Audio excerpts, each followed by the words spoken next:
Om Ajnanatimidandasya Jnananjana Shalakaya Chakshurunmilitam Dhena Tasmai Shri Gurave Namah.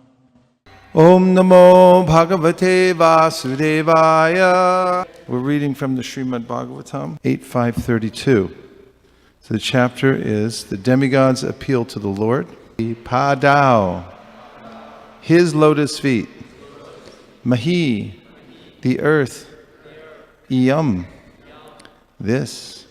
Swakrita, created by himself. Eva, indeed. Yasya, of whom. Chaturvidha, of four kinds of living entities. Yatra, wherein. He, indeed. Bhuta sargaha, material creation. Saha, he. Vai, indeed. Mahapurushaha, the Supreme Person. Atmatantra, self-sufficient. Prasidatam, may he be merciful to us.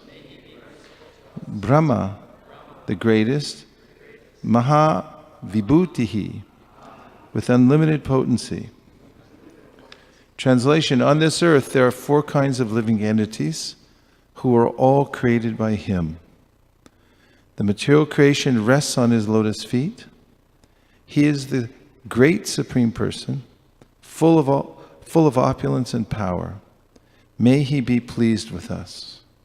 Would you like to repeat? Nanda, you want to repeat? I'll say you repeat. I just wanted to know if you're interested. On this earth, there are four kinds of living entities who are all created by him. The material creation rests on his lotus feet. He is the great Supreme Person, full of opulence and power. May he be pleased with us. Can anybody do it from memory now? Give it a try. Go ahead. Try to make a mistake, though. Okay, paraphrase.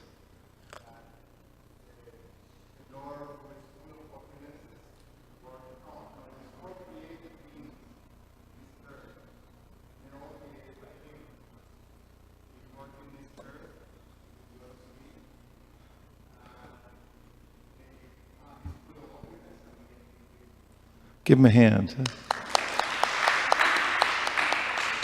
What a memory. That's pretty good. Who else? Let's do it one more time. Pay attention, and then you can try too. On this earth, there are four... Okay, you want to repeat? Will that help?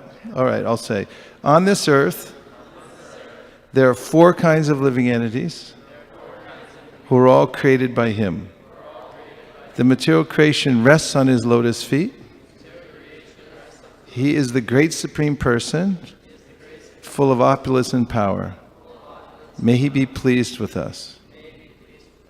So there's only a few parts. One is, on this earth, there are four kinds of living entities. That's one thing. They're all created by him. That's another thing. The material creation rests on his lotus feet. That's three. He is the great Supreme Person, full of opulence and power. That's four. May be pleased with us. That's five. Just five simple parts. Who wants to try now? But please make a mistake. From this side, let's have the Vaishnavis against the Vaishnavas.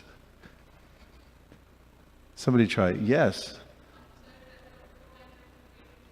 I'll repeat because we can't hear you. On this earth, there are four kinds of created beings.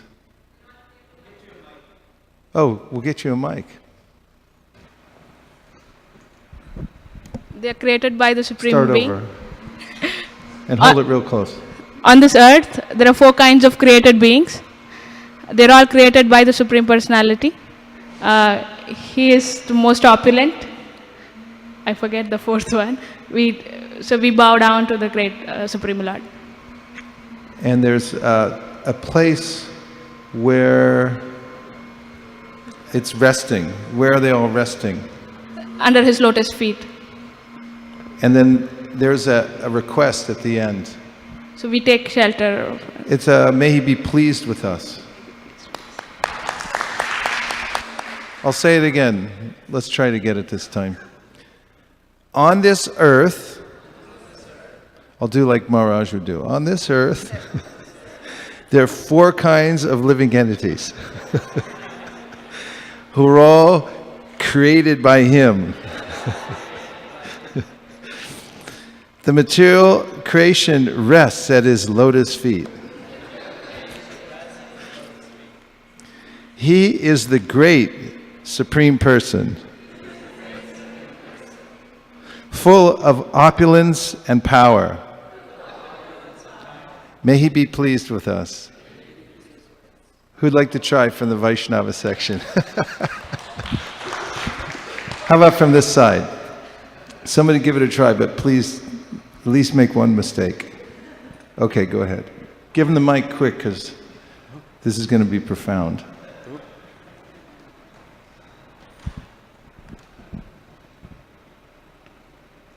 On this earth there are 4 kinds of living beings.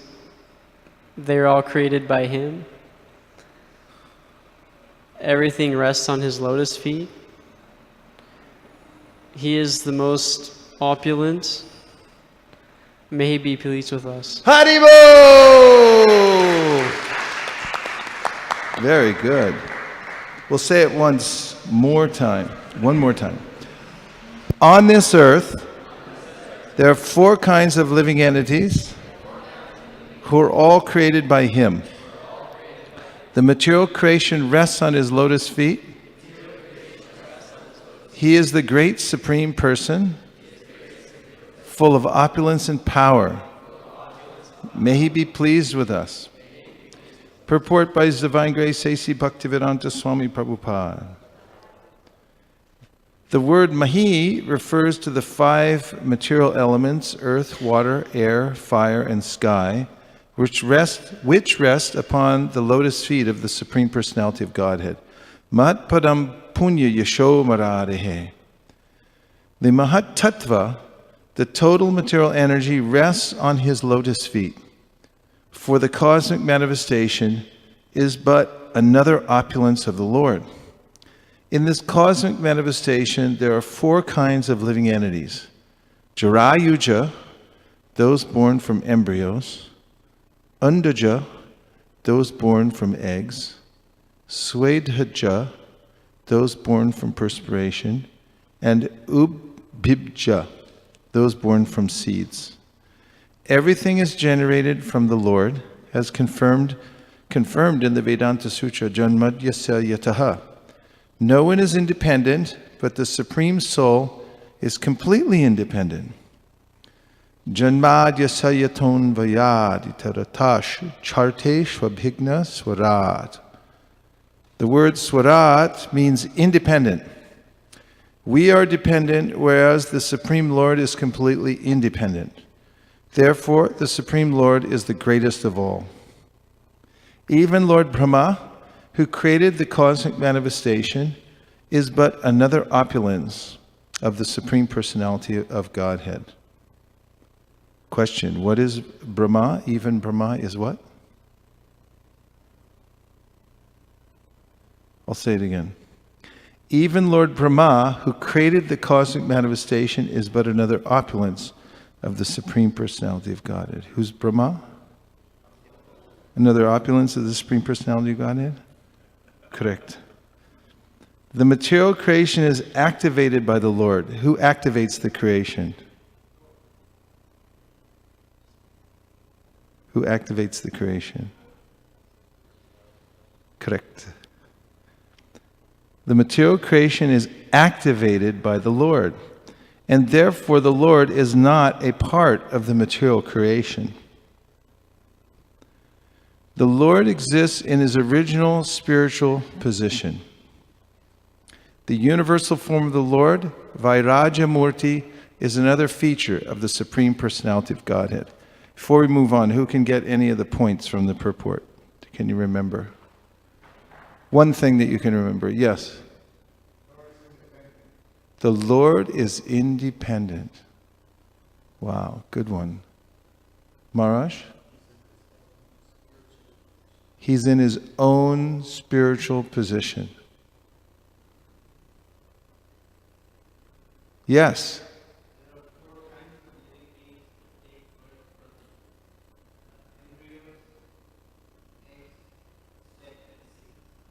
Nice. I mean, not nice, but nice for you to remember. Very good. Nanda. The Lord is not created. He always existed. Yes? Lord Brahma is another opulence of the Lord. From the Vaishnavi side. I know we used up a lot over here, but see what you can get. Okay, let's hear the purport one more time. Maharaj? He's apart from the creation. Apart, yeah, separated. Let's hear it one more time. Okay? No? Okay. The word Mahi refers to the 5 material elements: earth, water, air, fire, and sky, which rests upon the lotus feet of the Supreme Personality of Godhead. Mahatpadam Punya Yasho Mararehe. The Mahat Tattva, the total material energy, rests on his lotus feet, for the cosmic manifestation is but another opulence of the Lord. In this cosmic manifestation, there are 4 kinds of living entities: Jarayu, Ja, those born from embryos; Andaja, those born from eggs; Swedaja, those born from perspiration; and Udbija, those born from seeds. Everything is generated from the Lord, as confirmed in the Vedanta Sutra, Janmadyasa Yataha. No one is independent, but the Supreme Soul is completely independent.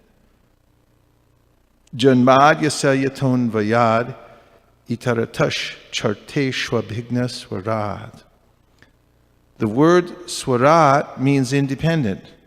We are dependent, whereas the Supreme Lord is completely independent. Therefore, the Supreme Lord is the greatest of all. Even Lord Brahma, who created the cosmic manifestation, is but another opulence of the Supreme Personality of Godhead. The material creation is activated by the Lord, and therefore the Lord is not a part of the material creation. The Lord exists in his original spiritual position.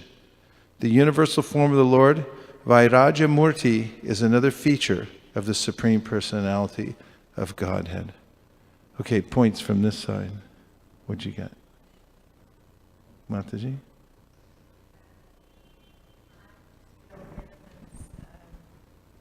Earth, water, fire, air, and ether, they rest on the lotus feet of the Lord. Thank you. Good one. Yes. Because the Lord is completely independent, He is the greatest of all. Yes. Good one. Still catching up here. We are dependent, but the Lord is completely independent. Independent. Perfect. Unamas, yes. Right here. The creation is an opulence of the Lord, and Lord Brahma is also opulence of the Lord. Opulence of the Lord. Good one. Okay. Shall we do a Mangalacharana? Om Jnana Timirandasya Jnananjana Shalakaya Chakshurun Viditam Nena Tasmai Shri Gurave Namah. Does everybody know it all the way through? Do you have songbook? Give songbooks to everyone who doesn't know it all the way through, who couldn't just sit here and say it by memory all the way through. Who could say it all the way through by memory? Okay, for everyone else, give them a songbook. Is it in that? That little thing? That little bitty thing? It's good with these prayers. Whatever prayers are done regularly, everyone can have a handout, because then everyone can learn it going forward. Imho.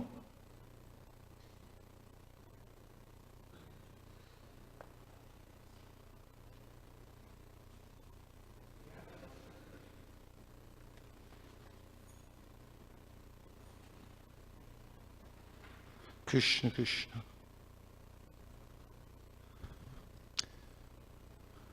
That's what I mean by everyone's on the same page.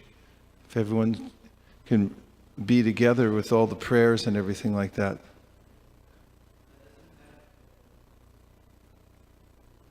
Well, I'll just do that part then for now. And maybe tomorrow we'll get a printout. Or, I don't know, tomorrow I don't know if everyone will do it. Okay, so take those on page 1. Anybody who doesn't know the Mangalacharan. Cell phone, iPhone. Om Jnana Timirandasya Jnananjana Shalakaya Chakshurun Militam Yena Tasmai Shri Gurave Namah Shri Chaitanya Manobhishtam Stapitam Yena Bhutale Swayam Rupa Kadahmayam Tadati Swapadantikam Vandeham Shri Guru Sri Yuta Padakamalam Shri Gurun Vaishnavamscha Shri Rupam Sagrajatam Sahagana Raghunatham Vitam Tam Sajivam Sadvaitam Sadvadhutam Parijana Sahitam Krishna Chaitanya Devam Shri Radha Krishna Padan Sahagana Lalita Shivishakanvitamscha He Krishna Karuna Sindho Dinabando Jagatpate Gopesha Gopika Kanta Radha Kanta Namostute Tapta Kanchana Gaurangi Radhe Vrindavaneshwari Rishabhanu Sute Devi Pranamami Hari Priye Vancha Kalpatarubhyascha Kripa Sindhubhya Evacha Patitanam Pavanebhyo Vaishnavebhyo Namo Namaha Jaya Shri Krishna Chaitanya Prabhu Nityananda Sri Advaita Gadadhara Shivasadi Gaura Bhakta Vrinda Hare Krishna Krishna Krishna Hare Hare Hare Rama Rama Rama Hare Hare Go Premanande Hari Hari Bo. So what does the first prayer in the Mangalacharana mean? The Om Jnana Timirandasya. Without reading it, just say what it means. Could I have the microphone?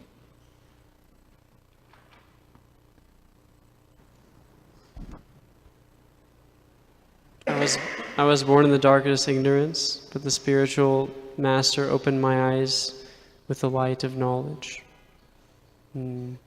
Therefore,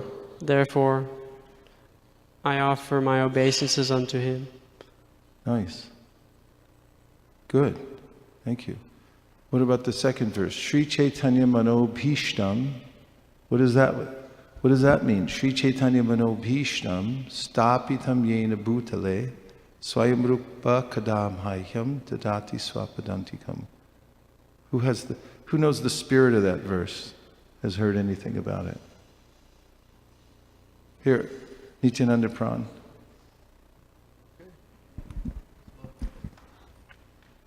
Oh, yes. It's offering obeisance to Srila Rupa Goswami, who knows and teaches the essence of Lord Chaitanya's teachings. Why would we offer obeisances all of a sudden to Rupa Goswami at the beginning, right after to the spiritual masters? To the spiritual masters, open our eyes. Then why do we say Rupa Goswami? Because Chaitanya Mahaprabhu empowered Rupa Goswami as his representative to propagate teachings, and we follow Rupa Goswami's teachings as Rupanugas, as we call. So he's the person whose writings we look up to as authoritative for us. So we're known as Rupanugas. What does Rupanuga mean? Rupanuga means one who follows Rupa Goswami.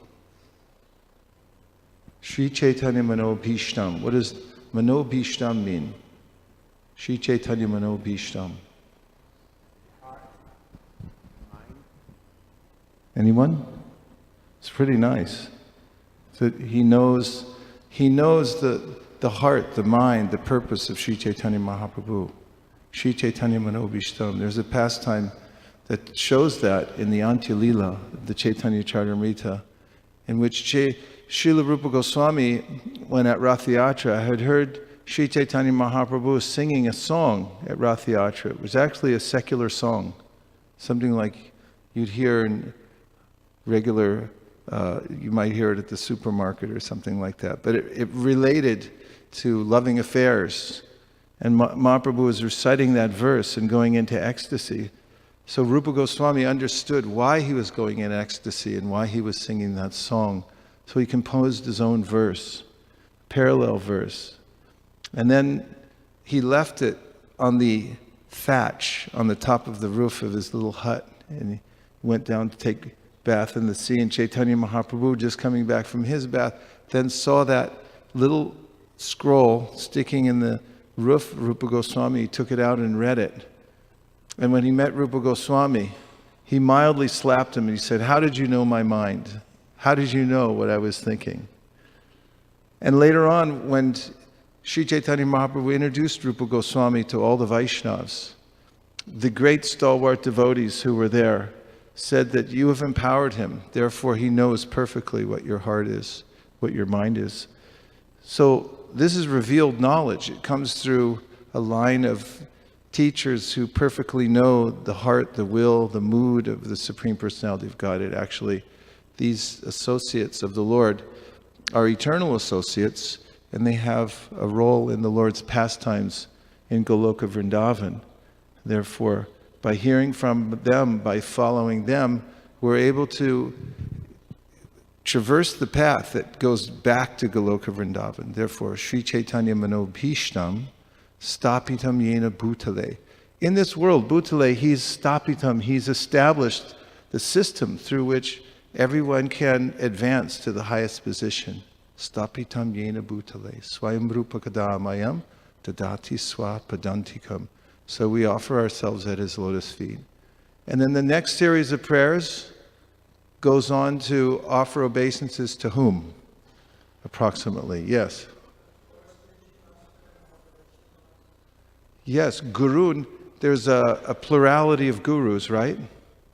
What are the plurality of gurus? When we say Shi Guru, Shiksha Guru, what else? How many gurus are there? One?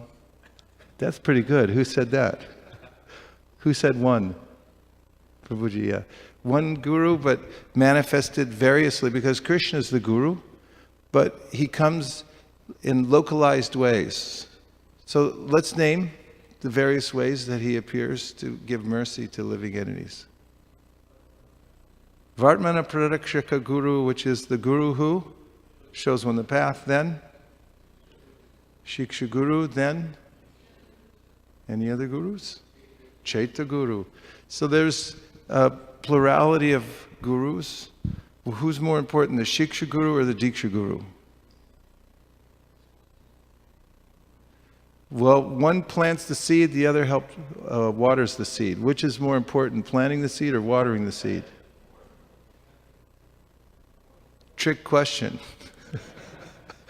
They're equally important. They're equally important, and this is what is stated in the Sri Chaitanya Charitamrita. And therefore, when we offer these obeisances, we're offering obeisances to all the various gurus who are helping us to come closer to Krishna. And then we have, Hey Krishna, Karuna Sindho, Dina Bandho, Jagat Pate, Gopesha Gopika Kanta, Radha Kanta Namostute. I'm really in the hot seat here. This is hot weather here. What does that verse mean? Yes. What is that? The friend of the? Poor living entities. What do you mean by the friend of the poor? No, who are wandering in this material world. Hey Krishna, No, Karuna Karuna. Sindho, Dina Bandho Jagatpate. Gopesha, Gopika Kanta, Radha Kanta Namostute. What does it mean? He shows compassion to the poor living entities. Who does? Lord. Lord Krishna? Yes. Okay. So what does it mean? Hey Krishna, Karuna Sindho. What is Karuna Sindho? Ocean of mercy. Yeah, can we even conceive what that means? An ocean of mercy. Karuna Sindho. Then, Dina Bandhu. what does that mean? Fallen. Friend of the fallen. What does that mean? Who are the fallen? Is there volunteers? No, it's amazing though. It's somebody who's friend of the fallen. A friend of the fallen souls, an ocean of mercy. These are beautiful statements about the Lord. Hey Krishna, Karuna Sindho, Dina Bandho, Jagatpate means Lord of the universe. So he controls everything. He's also all merciful. He's also the supreme controller. He's also the friend of all living entities. That's pretty good. Hey Krishna, Karuna Sindho, Dina Bandho, Jagatpate. Then, Gopesha, Gopika Kanta means?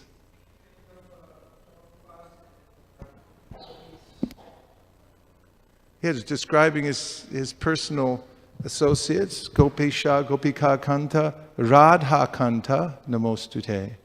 So offering obeisances to Lord Krishna. Then, Tapta Kanjana Gaurangi means, who's this offering obeisances to? And what is the description? Molten gold. Molten gold. Tapta Her complexion is golden. Tapta Kanchana Gaurangi Radhe Vrindavaneshwari, which means what? Queen of the Gopesha Gopika Kanta.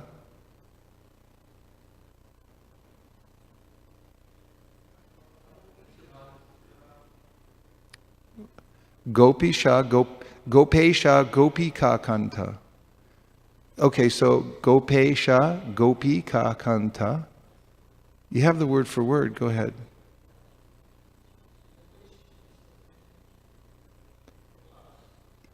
Gopaisha. is the master of, or the lord of the cowherd boys and girls. Gopika Kanta is he who energizes or makes them happy, and Radha Kanta who makes Srimati Radharani happy. Thank you very much. Then we have Sri Krishna Chaitanya, no, we have Vancha Kalpa Tarubhyascha Kripa Sindhubhya Evacha Patitanam Pavanebhyo Vaishnavebhyo Namo Namaha.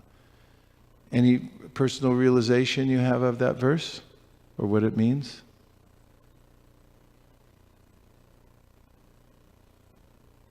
And while you're thinking about it, can I move this asan over here? Because I'm getting a sunburn here in Chicago.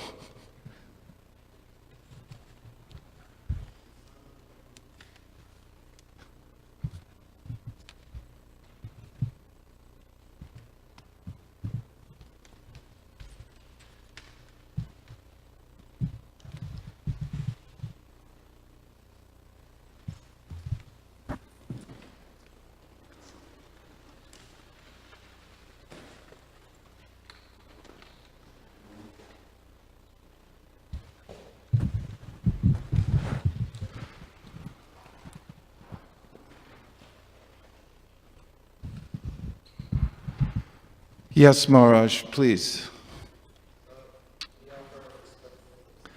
Could you bring Maharaj the microphone, please?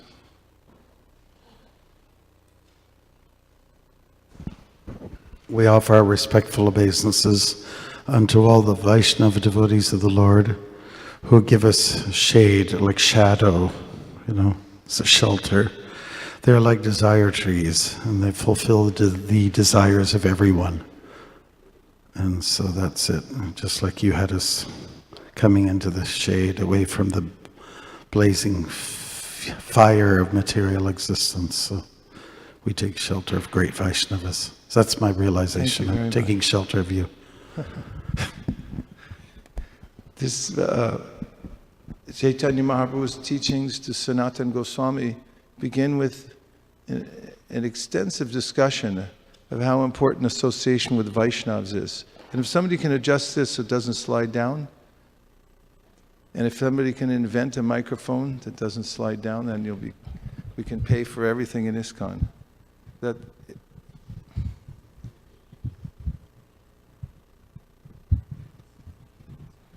Shri Krishna Chaitanya Prabhu Nityananda Shri Advaita Gadadhara Shivasari Gaur Bhaktivinoda Hare Krishna Krishna Krishna Hare Hare Hare Rama Rama Rama Hare Hare. Today's verse, on this earth there are 4 kinds of living entities who are all created by Him. The material creation rests on His lotus feet. He is the great Supreme Person, full of opulence and power. May He be pleased with us. The word Mahi refers to the 5 material elements, earth, water, air, fire, and sky, which rests upon the lotus feet of the Supreme Personality of Godhead. Mahat Padam Punya Yasho Maradihe. The Mahat Tattva, the total material energy, rests on His lotus feet, for the cosmic manifestation is but another opulence of the Lord. So this verse that is Prabhupada gives in fragmented form in this purport. Samashvitaye padapalava plavam mahat padam punya yasho maradehe bhavam burir vatsa padam param padam padam padam yad vipadam natesham samashvitaye padapalava plavam. This means that the Lord's lotus feet are the shelter of the entire cosmic manifestation. Samashvitaye padapalava plavam. They're just like their lotus feet, very beautiful. Mahapadam punya yasho maradehe. And Krishna is famous as the slayer of the Murari demon, Murari. So therefore he's known as Murari.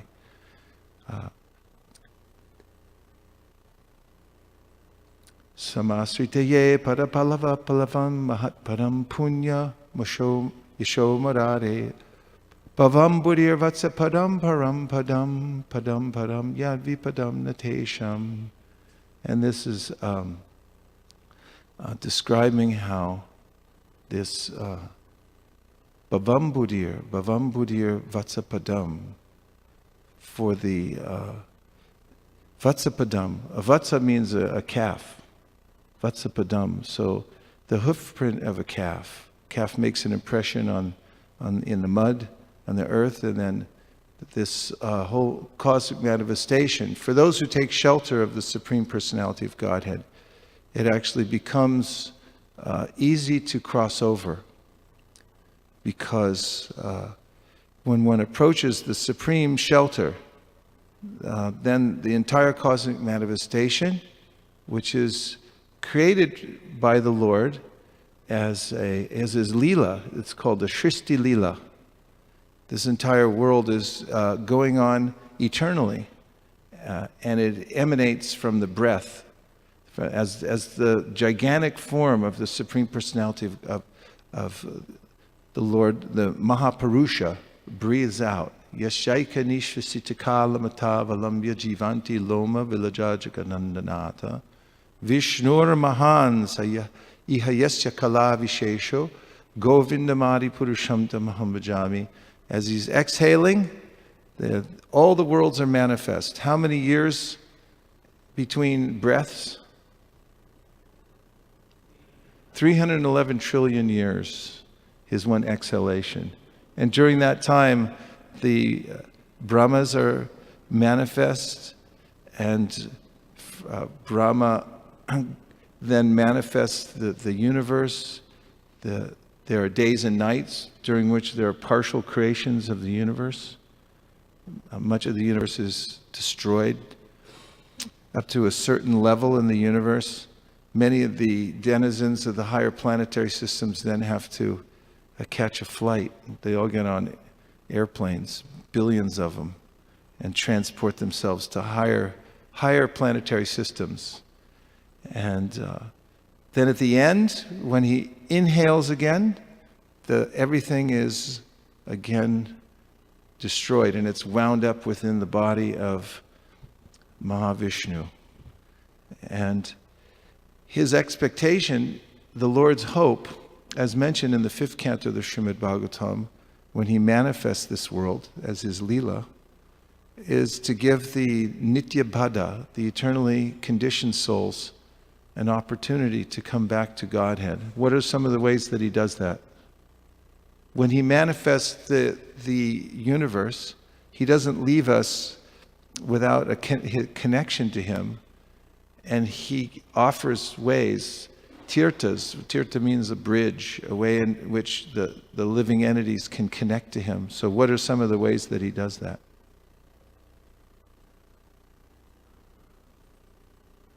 Yes.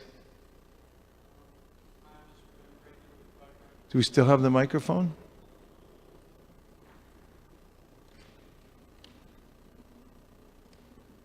With the Vedic sacrifices that allow us to live in harmony with the material world, he includes his name as a reminder that he is the benefactor of all these sacrifices. Nice. And what about sacrifice itself? What does he say about that?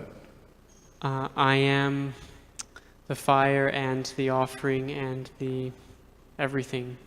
Very good. What else does he say about sacrifice in general? For instance, in the Bhagavad-Gita, it's pretty spectacular. Oh, Nityananda Pran Prabhu is ready to go.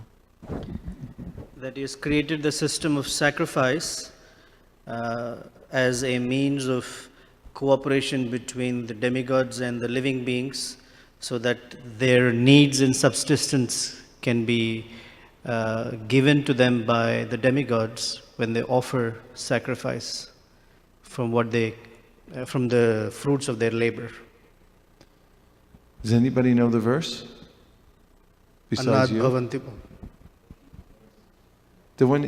Any of the verses in the Bhagavad Gita that refer to sacrifice, can somebody quote it?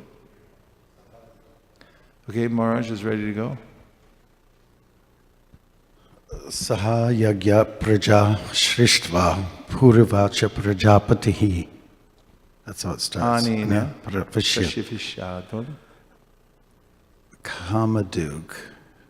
Vishvaksena or something. Who has their Gita still? Saha yagya praja srishtva purvacha prajapati. It's in the 3rd chapter. Sahajagna prajashvishta purvacha prajapati anina prashyavishatam eshavos twishtakamatu. And another verse about sacrifice?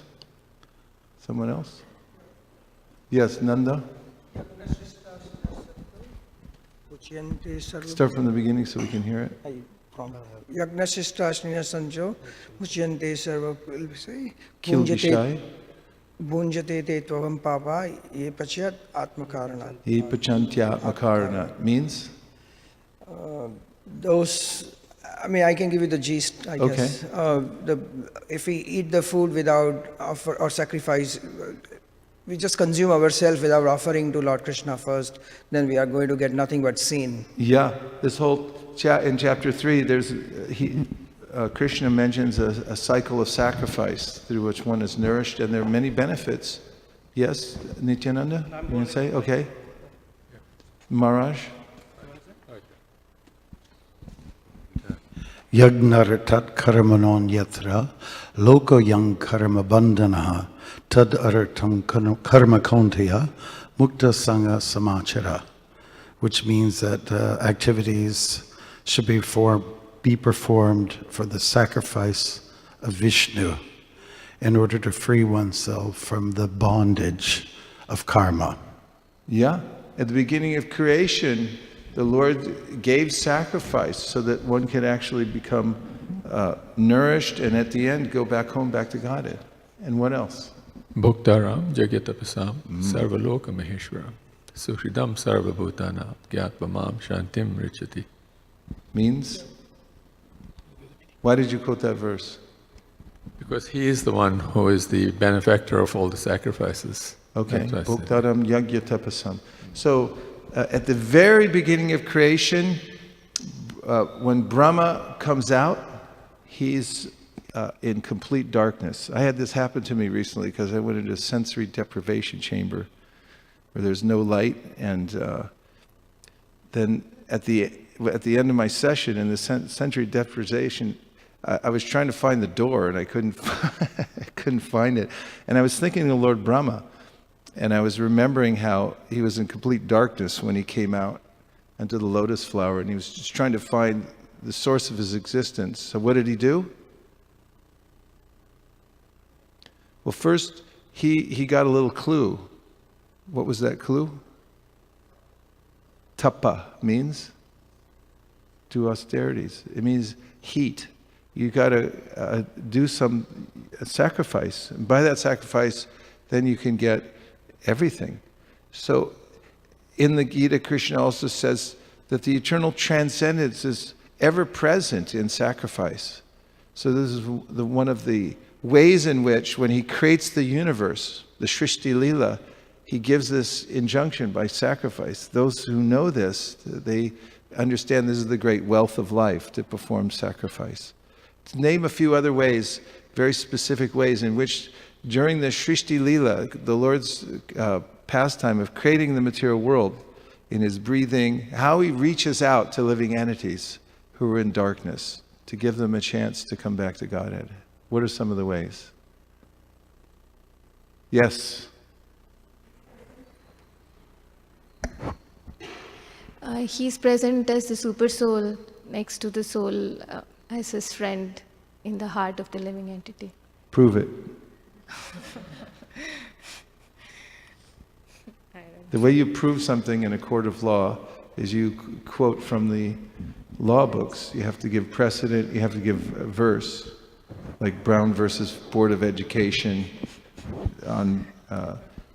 go ahead, you still have to prove it. Give us a verse that proves what you said. You have to back it up. Otherwise, Shruti Smiti Paranadi Panchachiki Vidimbina Aikantiki Harer Bhaktiru Patayaiva Kalpate. If you give theories and they don't match up with the Shruti, the Smriti, the Panchachik Vidhi, then it becomes a disturbance to society. What's the verse you're thinking about? Where's it from? It says that he's within everyone's heart. Yes, Bhagavad-Gita. Is it in the Bhagavad-Gita? You sure? You'll put something on that? Anybody? Bhagavad-Gita. Yes, Nityananda. Let's say it together. Sarvasya chaham vridisani vishto mattak smitir jnanam apohanam cha vedaishta sarvera hameva vedyo vedanta kridveda videva chaham. Another one. Tesham satata yuktanam bhajatam pritipurvakam dadami buddhi yogam tam yenamam upayanti te. Another one.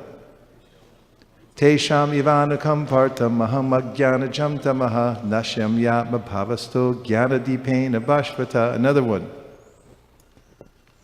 Ishvara sarvabhutanam hrideshara junatishtiti brahmayan sarvabhutani yantra rudrani mayaya. 4 verses for you to prove your statement. This is an important point, that Krishna is there within the heart. In fact, in the Srimad Bhagavatam, Uddhava says to Krishna that even if I had the lifespan of Brahma, I would not be able to express enough gratitude to you, because not only do you appear externally as the spiritual master, but you also appear internally as the spiritual master who guides me from within the heart on your own true path, back to home, back to Godhead. So it's a good point. He's there guiding us from within the heart. How close is he to us? Tadejati tanaijati tadure tadvantike tarantarasya sarvasya taru sarvasya sibayata. The Lord is far away, but he's very near as well. He's right there with us all the time. And in fact, in Gajendra's prayers, he says that the Lord is never inattentive.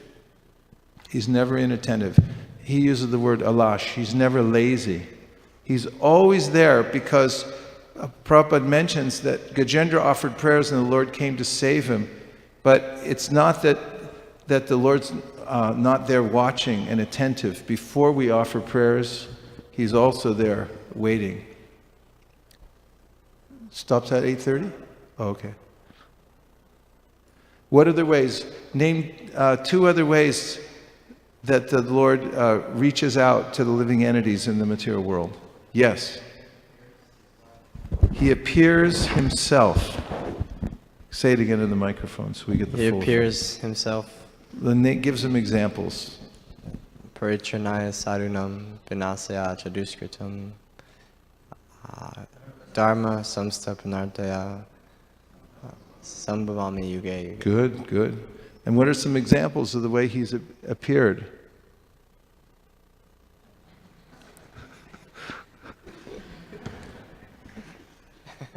Name a few. How does he appear? What forms? Krishna, Ramachandra, Shringadev, Vamana, Buddha. Good. Kalki. Yeah. What other kind of incarnations does the Lord appear in this world? Different kinds of incarnations.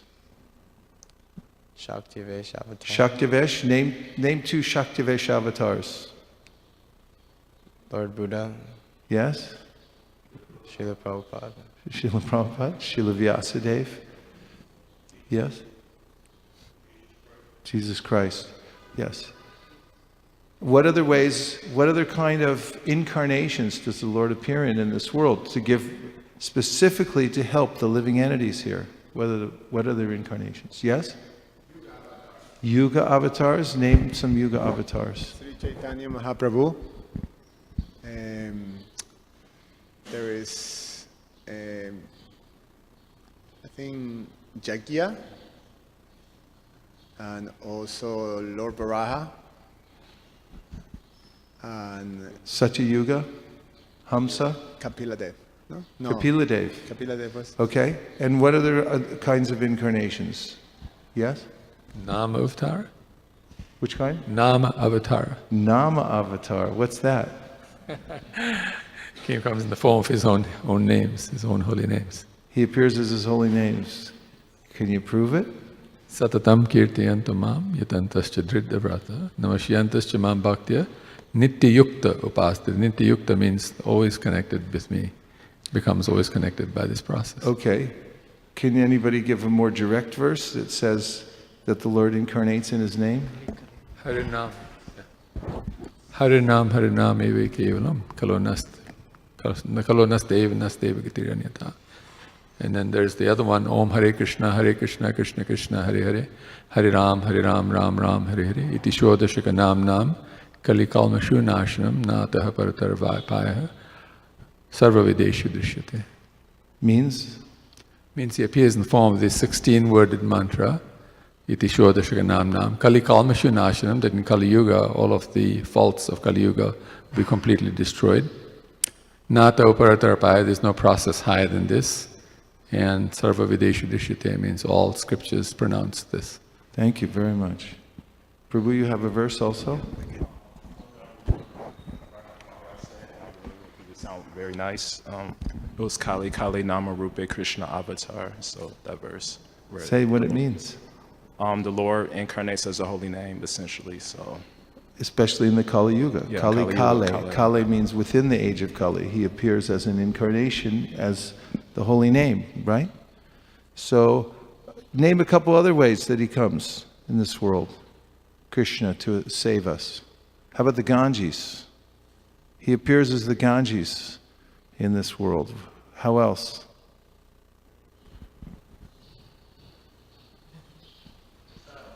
Prashadam?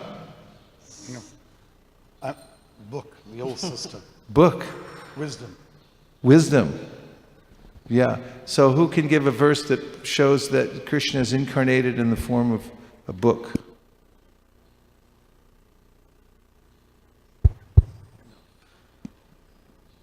Is there a book incarnation? Yes. Krishna Swadhamo Pagate Krishne Sudhamopagate, second line. Somebody Dharma Jnanadibhi saha kalau nashtadrusham esham puranarko adhunoditaha. That Krishna has returned to his eternal abode along with religiosity and transcendental knowledge. However, simultaneously the Srimad Bhagavatam has risen in Kali Yuga as the sun, as bright as the sun, to give us the same knowledge about him. That's incarnated. Krishna is incarnated as the Bhagavatam. And then Idam Bhagavatam Nama. Anybody know that verse? Do you have a shloka book? It's nice also to have shloka books for everybody, because that way during classes when shlokas come up, you could just go through and look at them. We have a system in ISV that we used to use shloka books, but now we have a pundit sitting in our booth, and we have 2 screens, one here, one there, and every time a verse comes up in the class, it comes up on the screen, so you can see it and look at it. But if you carry a shloka book around with you in your bag, brahmacharis, brahmacharinis, devotees, they should always have a shloka book, and that way if you hear one, you can look it up and then go over it, and then you'll remember it. Idam Bhagavatam Nama Paranam Brahma Samhitam Uttama Shloka Charitam Chakara Bhagavan Rishi Nishraya Shaya Lokasya Dhamnam Swastayanam Mahat. That one specifically says that the Srimad Bhagavatam, which is completely perfect, has appeared as an incarnation in this age. And it's meant, yes? I don't know the verse further, but Chaitanya Mahaprabhu said that, correct? Yes, Chaitanya Mahaprabhu has according to the Chaitanya Manjusha, has given this, he lists the most important tenets of Sri Chaitanya Mahaprabhu's teachings, in which he says, Ramya Kachidupasana Vrajavidu Vargena Vokalpita Srimad Bhagavatam Paranam Amalam. Paranam Amalam Prema Pumarto Mahan. That the Srimad Bhagavatam is the perfect authority on everything for the Vaishnavas. For everybody actually, but the Vaishnavas accept that wholeheartedly. So we can fully take advantage of the various ways in which Krishna has come to this world. And then, of course, the Sankirtan movement means to make these available to people in ways that they can also connect to the Supreme Personality of Godhead, who's the source of the creation. Otherwise, as is being mentioned here, these elements that the living entities are simply caught up in this lower energy of the Lord. As Krishna mentions the energies in the Bhagavad-Gita, Bhumir apo analo vayu kam mano bhudirevacha ahankara ityame bina prakritir ashtada. Earth, water, fire, air, ether, mind, intelligence, and false ego. And then he says, besides these inferior energies, aparayamitastvanyam prakritim virimi param jiva bhutam mahabaho yayedam daryate jagat. There's a superior energy, which are the living entities who are caught up in this and are struggling with this lower inferior energy.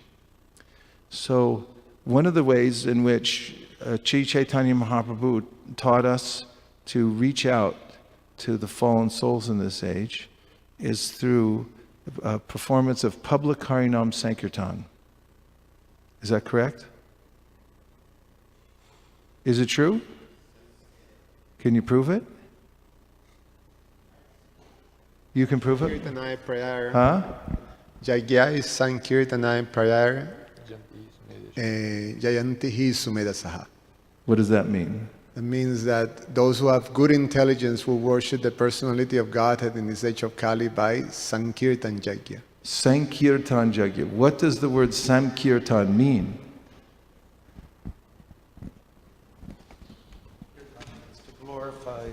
Kirtan means to glorify the Lord, means to chant. And sang comes from samyak, which means all together now. All together now. All together now. All together now. Do you have a copy of Our Family Business by any chance? Can I look? I'll pay for it if I have to. Okay. You have to sign it also. Sankirtan means all together now. Samyak, kirtan. And what does kirtan mean? What's the root of that? Kirti, which means fame. To expand somebody's fame, right? So to Samyak Kirtan, and then combinedly the devotees come together to glorify the Lord. What does it look like? What does Sankirtan look like? You're smiling, you know. He's got an answer. Tell what it looks like. Go ahead. We're among friends here. You don't worry about things. It looks like people singing and dancing and jumping and smiling, and it looks like happiness. Nice. Maharaj?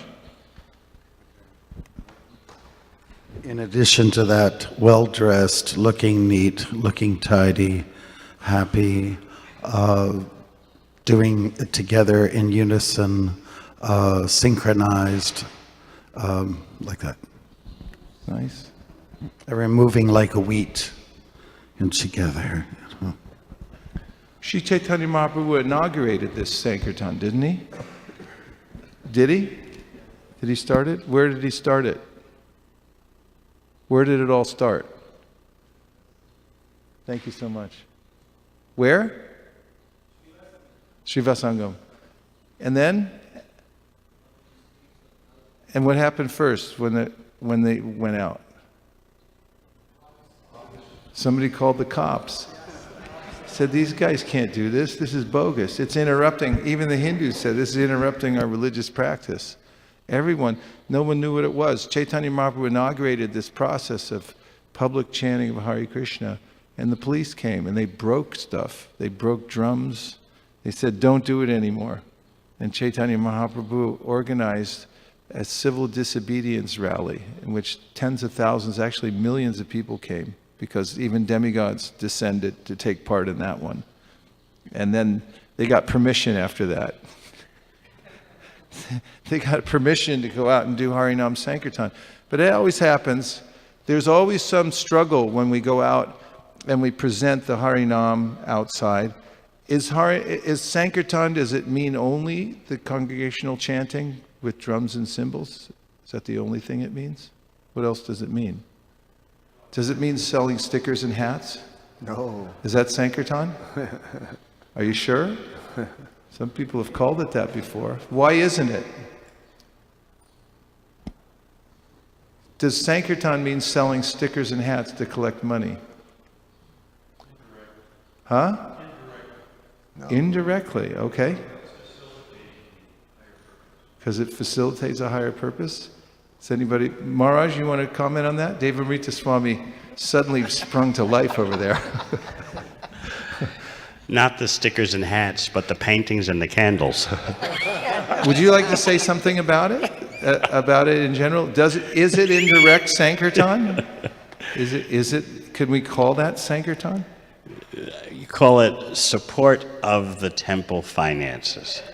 Support of the temple finances. Yes. We're not what if you're selling paintings and you put all the money into passing out books? All right. Support of the book distribution. Okay. But would you be hesitant to call it Sankirtan? Are you putting me on the spot? No, you're an authority, so. I wouldn't do it, but you know, it's a pluralistic ISKCON these days, so. Okay, and I'm not really trying to put you on the spot, it's just that we have such deep respect for you and what you represent. Well, why would you be reticent about calling it Sankirtan? Even though it's, you could really stretch things and say that, knowing what you know and being who you are.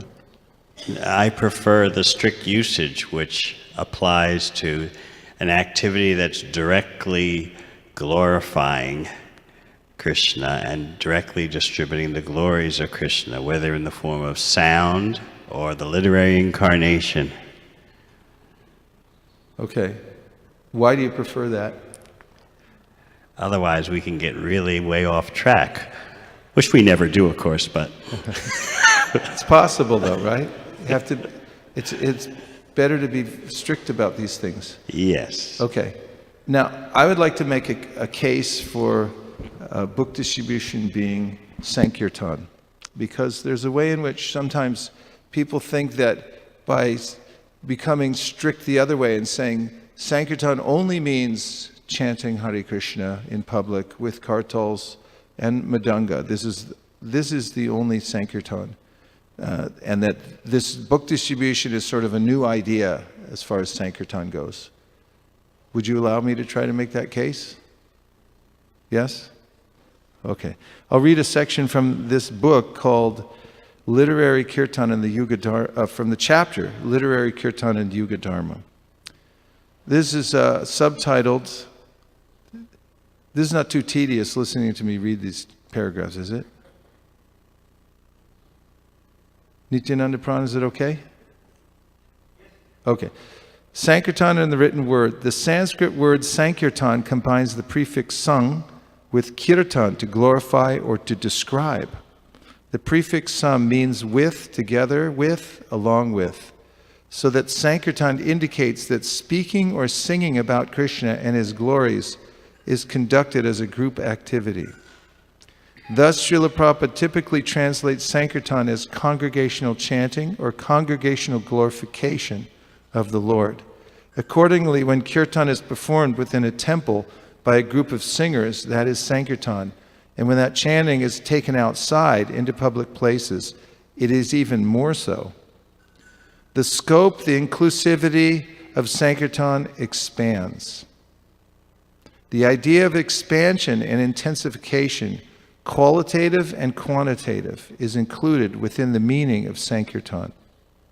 For the prefix sam not only expresses union, but also thoroughness, intensity, or completeness. What are the three words? Isn't that helpful in a definition? Thinking about how we can, as we meditate on ways to improve the way we do this yajna. These words, I think, are particularly helpful. Thoroughness, intensity, and completeness. Group singing is one specific realization of Sankirtan. Another is Krishna Katha, conversation concerned with topics about Krishna among interested parties. In fact, it was in this form of Sankirtan that Srimad Bhagavatam first became manifest. The Bhagavatam relates the story of its own origin, which took place just after the disappearance of Lord Krishna and just prior to the onset of Kali Yuga. Before Srimad Bhagavatam became a book, it became manifest as the spoken word, as speech uttered and heard by advanced devotees. It appeared first from the mouth of Srila Shukadeva Goswami, who related Krishna Katha to Maharaj Parikshit and an attendant audience of great sages. It made its second appearance when one member of that audience, Sutta Goswami, later repeated that conversation just as he had heard it to a group of sages assembled at Naimisharanya. The sages had gathered at the sacred place in order to perform a chain of ritual sacrifices that would counteract the malefic effect of Kali Yuga, which deteriorates all the good qualities of a human being, quote unquote. The sages opted instead to listen to Sutta's Krishna Katha, in which he repeated what he had heard earlier from Shukadeva Goswami. In this way, Srimad Bhagavatam itself exemplifies what it will explicitly declare further on in the work to be the Yuga Dharma, the specific way of salvation for this Kali Yuga, Sankirtan. Sutta Goswami could exactly repeat the words of Shukadeva Goswami because he had what to us would be an astounding power of memory. However, Srimad Bhagavatam informs us that one of the deleterious effects of Kali Yuga on human beings will be the atrophy of the power of memory. Because of this, the whole vast corpus of Vedic literature, including Srimad Bhagavatam itself, was edited and put down in writing by Shukadeva's own father, the sage Krishna Dwaipayam Vyas. So today, because of our Kali Yuga infirmities, Srimad Bhagavatam, the Bhagavad-Gita, and other spiritual writings are now shared and distributed not only through oral transmission by sages blessed with perfect memory, as was Shuka to Sutta, to the sages, to the Naimasarnya sages, but in the form of books. In this way, book distribution is literary kirtan. And by Krishna's mercy, it is the way we can continue the book distribution tradition begun by Shukadev Goswami and Sutta Goswami. And Prabhupada wrote this when this topic came up. Regarding Sankirtan and book distribution, both should go on, but book distribution is more important. It is Brihat Kirtan. In the Tokyo airport, one boy had come up to me asking if he could speak to me. I said yes, and then he asked me, Swamiji, where do you get all that knowledge in your books? Of course, it is Krishna's knowledge, not mine, but the effect is there. So for wider kirtan, book distribution is better. I'm skipping to some of the Prabhupada quotes here. Do you know these, Nanda? Here's the next one. Regarding Sankirtan and book distribution is also chanting. Anyone who reads the books, that is also chanting and hearing. Why distinguish between chanting and book distribution? These books I have recorded and chanted, and they are transcribed. It is spoken kirtan. So book distribution is also chanting. What is book distribution? Is it also chanting? You sure? These are not ordinary books. It is recorded chanting. What is it? Recorded chanting. Anyone who reads, he is hearing. Then Prabhupada says, you ready for one more? You sure? Okay. Regarding your question, is it all right to assign the entire Sankirtan party for distributing books so that no one will be free for street chanting? Of course, we should not understand the meaning of Sankirtan very, very narrowly, that only chanting and dancing and playing instruments. No, Sankirtan means to glorify the Lord in a congregational manner. So if many devotees are going out daily on the streets and public places for distributing our literature, that is also Sankirtan. Even if no one is chanting, hearing and chanting are essential processes for Sankirtan. So if someone is hearing us singing on the street, or if he is purchasing one book, and if he reads sincerely, these two activities are the same. So if there is any occasion of necessity, if there are not very many men available, or if there is prohibition by the municipal authorities, something like that, we may assign everyone for distributing our literatures. There is no loss for that. But it is always better if there are also some devotees loudly chanting on the street. If there is even one man or two men or a small party who are chanting Hare Krishna, that will increase also the sales of books. So if there are sufficient men, if we have got sanction by the authorities, it is always better to have at least a small party chanting along with as many book distributors as possible. So regarding the public chanting, besides book distribution, which is something I've talked about a lot, in the next 7 minutes, which is what we have left, and we're treated to a special ensemble of these truck noise. What is it? Garbage truck. Garbage.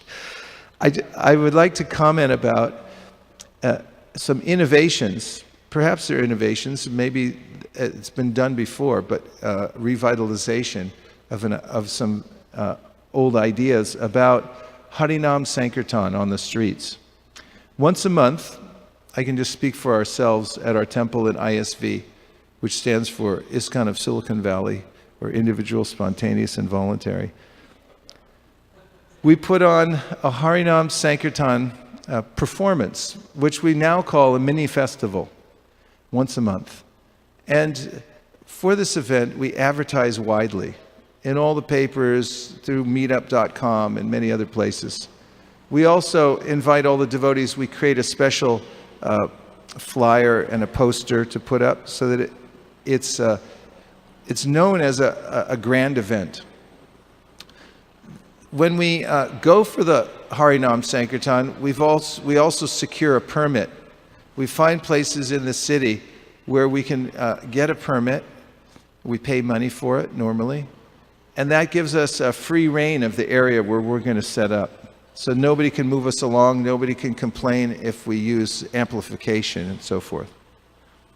And then we go out early and set up about an hour and a half early, and we set up a few tents, pop-up tents. We use signage. When it's in the evening time, we use special lighting. That is, we illuminate the place where the Sankirtan takes place, which, by the way, we call the Harinam Asan. That particular area we turn into a sacred space, and we put out a carpet.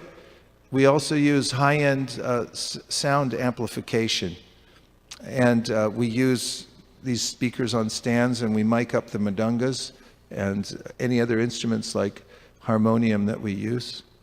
And we also choose very carefully who's going to sing, because we've found that the taal, or the beat that goes on for the Harinam, makes a huge difference. In experimenting with presenting the chanting to the public, we've watched very carefully. You can see certain beats catch people's attention. They'll actually stop and stay. If the beat becomes too complicated, and there are people who are learning mridanga from here, there, and everywhere, and then they have the idea that the more beats per minute, the better the mridanga is. But it's not true, actually. When the mridanga beat or the taal catches the attention of the audience and makes them want to either stay or dance, that's when it's really good. And oftentimes simple is better, and there are certain beats that catch people more than others. So that's something that we look for very carefully. Chaitanya Mahaprabhu similarly selected his kirtan party and picked out the best singers, the best dancers, the best chanters, and put them forward in organized ways. So we do a similar thing. We also organize the dancing and provide an area that's specifically meant to invite the public forward so that they can feel free to dance. Men on one side, women on the other side, and there are designated devotees who look out into the audience and see the people who are interested. They're already moving to the beat, and they invite them in to come. So we get lots and lots of people to come and dance. At the booths, we offer books, and we offer face painting for kids in another booth. We offer a free meditation lesson in another booth, and we also have some exhibits where there's questions and answers, so people can come and ask and find out about things. So the result is that when people come around the corner and they see the lights, they hear the taal, they see that there are a variety of things to get involved in, then they stay. And we've seen over time, going from a stand-up Harinam to that is basically there simply for chanting. And there's nothing simply about chanting. Although it's a simple process, it's highly exalted and it's good in all circumstances. But when it's embellished with some thought and consideration into hospitality for the people who come near and aesthetic design that catches people's attention, then it becomes a mini festival. And just as we put on Rath Yatra, and sometimes we spend upwards of $150,000 just to put it on, we can similarly recreate the exact same interest in the audience of people anywhere by putting some thought and design into the Harinam Sankirtan. And it costs a lot less than $150,000. And it can be franchised. In other words, it can be passed on to other people. Maharaj. I just wanted to know simply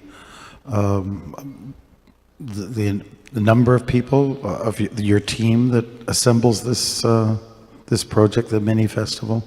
How many people does it take? Well, the way we're designing it is that you could start with one person, and it'll still be the same brand, and we'll still have some of the same accoutrements that you can use. But the festivals that we put on take a team of about 5 people who specialize in certain things like lighting, sound, putting up the booths, setting up the tables for books and things like that.